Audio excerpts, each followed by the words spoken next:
Hello back. So in this video we're going to talk about or break down a step by step the algorithm of the clustering technique. Alright, the step 1. Computer doesn't know anything. I input this data points, this data set into the computer. And let's imagine that I am just giving the computer a simple data. What do you mean, Nora? I mean, because this is not the data analytics course, I exactly mean that the data is very simple. It's gonna look, guys, something like what we have in our exercise, which is basically something like this. I want you to really understand it, and I really would like to simplify it most. I'm gonna have the offer number, and I'm going to have the names, different names of customers or clients I have. So it is very simple. And let's say that this is what I'm going to enter in the data set. And I want to cluster this. Let's take a look. This is our data set. Oh man, this looks more scary than this data set. So this is my data set. Oh my God, can you determine or define any clusters here? I can cluster these together here, and this together here, and this here, and this here, here. I don't know, I can't see anything. So it is difficult for you as a human being to actually define a cluster unless you're gonna just say, this is a cutoff value, 150, but this is not 150, this is actually the names of the clients. And let's say that this corresponds to the number of the offers. As you can see, we have 30 offers, I think 32 to be precise. And here, as you can see, the points are up to this level. This is the number of offers. How are we gonna cluster this? You will see. All right, lovely people. So we have a very simple data set. Usually, for those who come from data analytics background, statistics and all that, and they are gonna say, this is a kiddish explanation, please forgive me. This class is not a data analytics course, and I'm just gonna talk about these being points, but I know that you know we usually talk about vectors. We're not, in real life examples, like very heavy duty ones, we're not talking about points and simple data sets. We're talking about vectors, and vectors are different from arrays because they have two main components: the magnitudes, which is the values of the list, but also they have a direction. So they have a direction in terms of a theta, an angle, or in terms of a sign, a plus and minus. So yeah, don't worry. All this, I could have explained all this and more if this was a data analytics course. But this is a simple little business communication course, and this is all what we need to know. So step number 1, I hope I'll be successful in breaking this down also for other students. So here's the computer. Mr. Computer, this is my data set. Do you see these points? I would like you to divide these points into 2 clusters. Mr. Computer, okay, I'm gonna input 2 clusters. Mr. Computer will actually put a randomly, identify randomly. The computer, it's just like throwing a dice.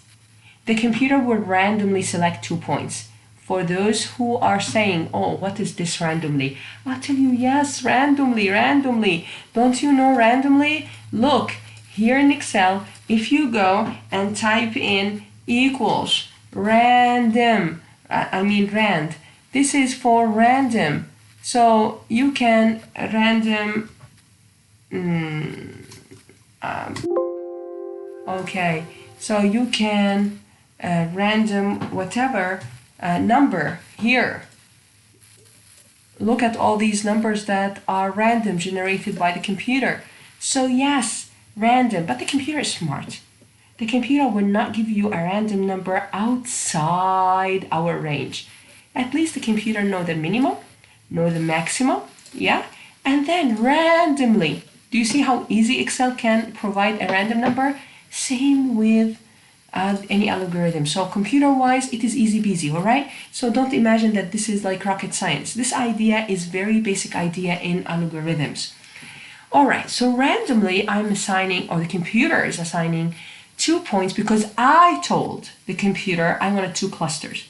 In our case, let me move back and forth into our case. In our case, I think I'm going to give the computer, probably start with the computer with 6 or 5 clusters and see how many clusters, or 4. 1 here, 1 here. Well, I don't know yet, but maybe I'm going to start with 6 or 5 and then see how can I progress. I would show you in due course how you will find out what number. There are signs that shows you, and also there are certain tests, but we're not going to go very technical in this course. However, I'm going to talk a little bit about the technical, the name of the test, but we're going to go by intuition also. All right, so this is the first step. Understood the first step? Just initialize k points randomly. You see that?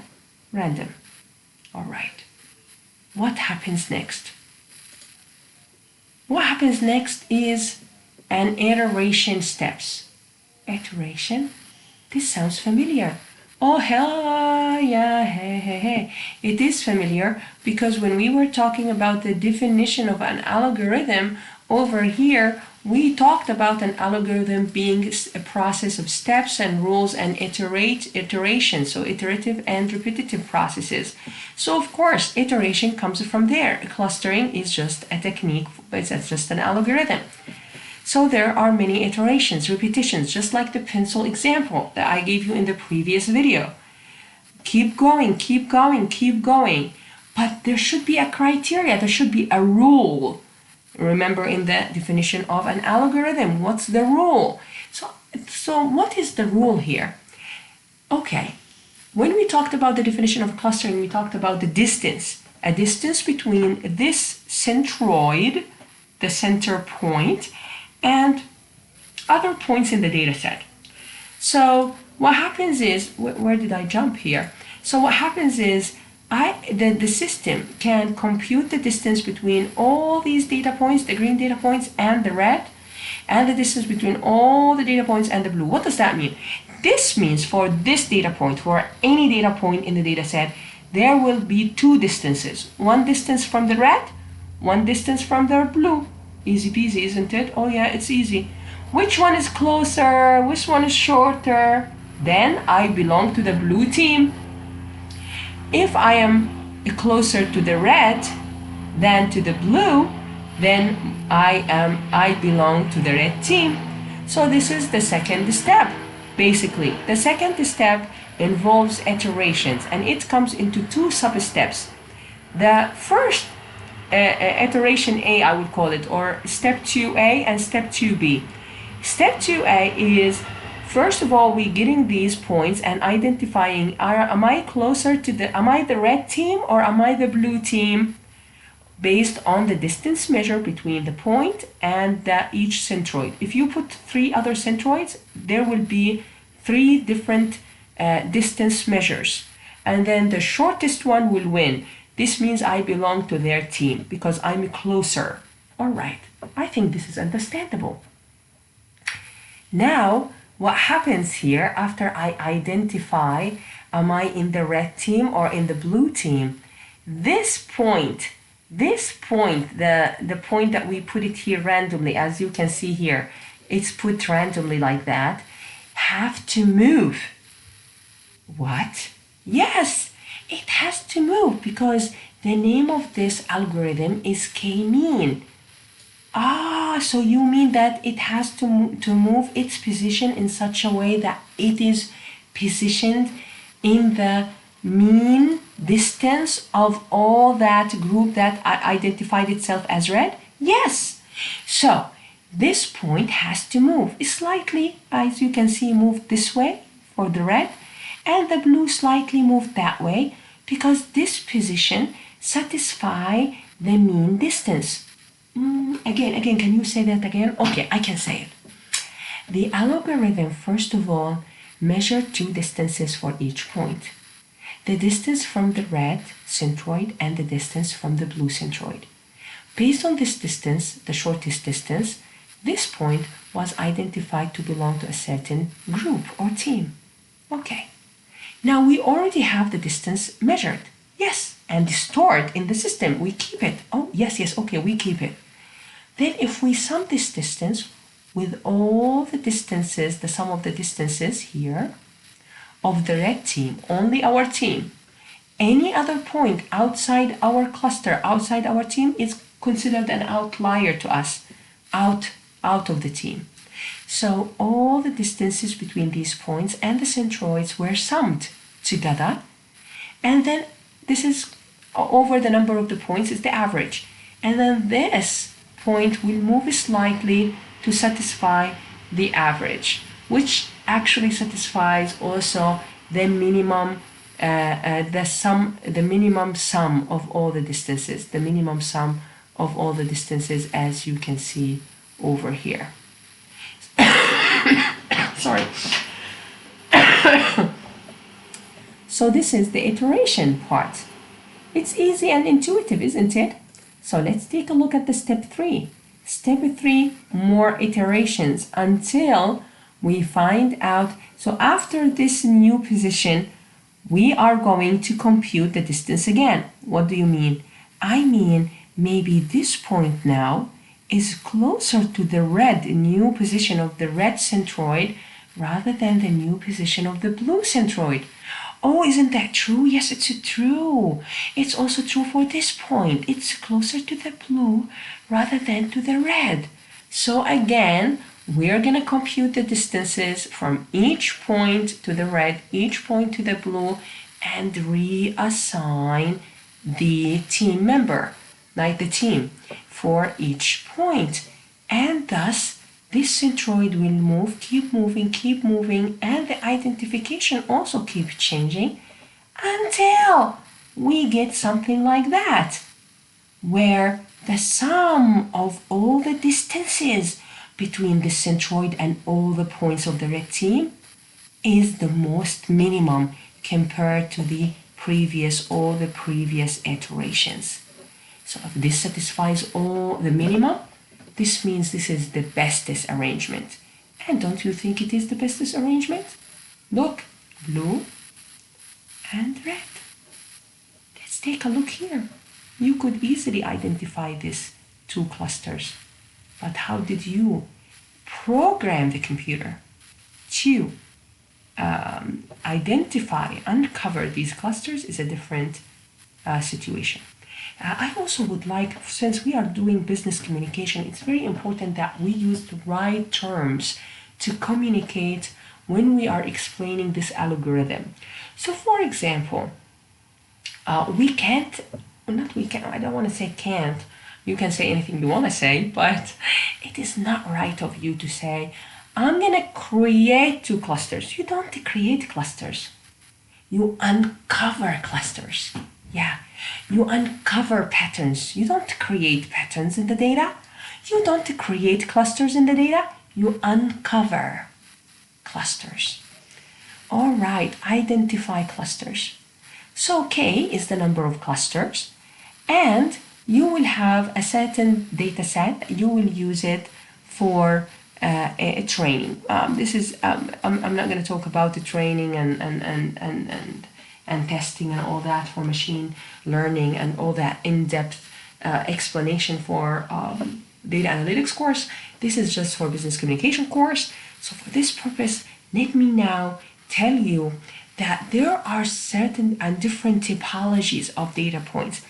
For example, this typology, you cannot with your mere eye identify different clusters. It's very difficult.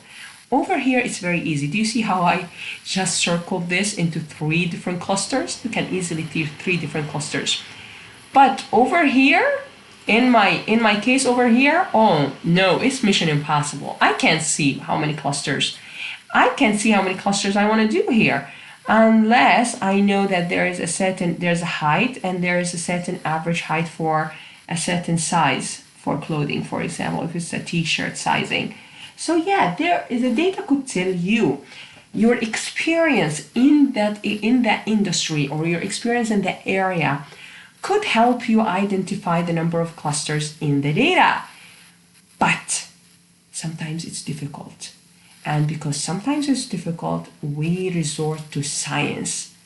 There is something called the elbow method. You know why is it called elbow? Because this looks like an arm and this is your elbow.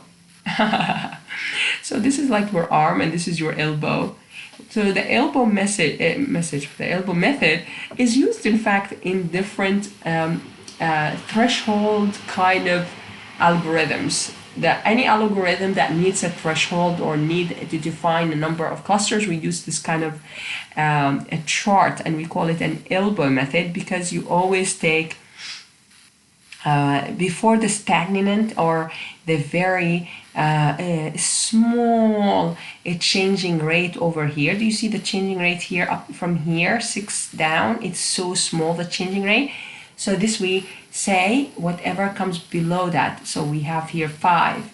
So maybe our data, if this is for our data set and this is the sum of squares, I'm sorry, sum of squares distances within a group, and this is the number of clusters. If I have one cluster, the sum of squares will be this much, so high. If I have 2, the sum of squares is this much. If I have 3, the sum of squares is this much. If I have 4, sum of squares is this much. 5, this much. 6, this much. So I'm going to say we start with the 6 clusters, and then we see if we can go maybe 7 or 8 or. So this is how we scientifically take a look and use the elbow method. So there's a big changing rate here, but then there is more stability here. So we always be driven towards stability, yeah? So in summary, this data looks like our data, but at least this data, you can see density here. So I can at least say that there is a bit of a density here. So maybe there is a cluster here. And then maybe here's another density, and then there's more spaces around, and there's another density, and so on. Okay. I would like to finalize my video by showing you a very interesting animation. I thought this animation will help you a lot understand the iteration part of the algorithm. Let's have a look.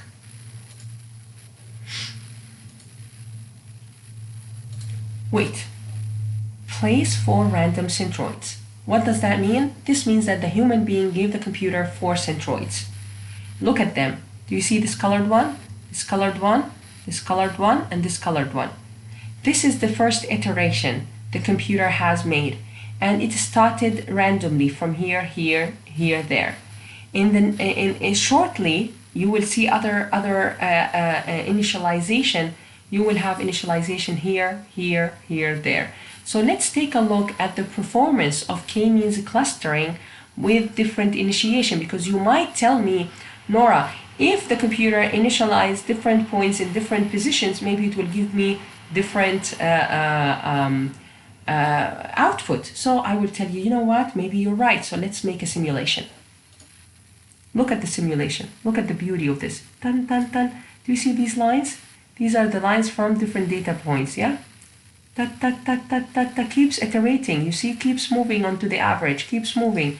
Do you see how this moved to here? This moved like that, not very far. This moved like this.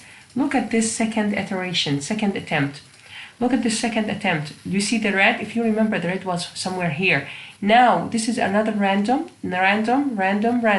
Look how it's already outside even, so badly randomized, but look how smart this algorithm is. Following the rules, the computer also gave me a cluster here, a cluster here, a cluster here, a cluster here. Okay, let's see. Another iteration, another initiation and iterations. Wait, one here, one there, one here, one there. Last time everything was concentrated there in terms of centroid. We have slightly different clusters. Do you see this cluster, for example, is different than the previous one? Again, Here, different initiation, but almost the same. Almost the same. 4 different clusters. Let's take a look. Look. Now this used to be one cluster on its own. Now it's 2 clusters here, 1 cluster here, 1 cluster here. So what does that tell you? This is a demonstration that I'd like to give my students so that they can see that K-means clustering is not our only resort. Yeah? K-means clustering is not our only resort. And the way that you cluster your clients, there are many other ways that you could cluster also your clients and find common grounds among them. And this is for you to understand that our discussion last class was very productive and important, because you did have a point when you were talking about quantities or quantity with, along with product, or this and that and this and that and so on. So there is, open up your mind, your beautiful mind, be open-minded and listen.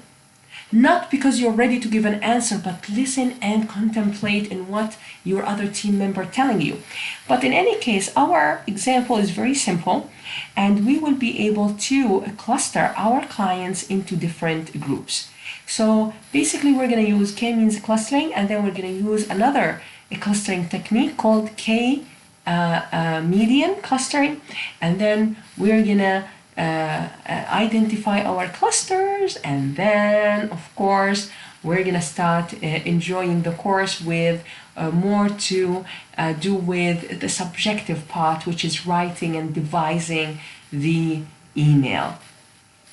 Alright guys, this is it for this video. I hope it's not long, and I will see you in the next video so that we can get started with our Excel sheet.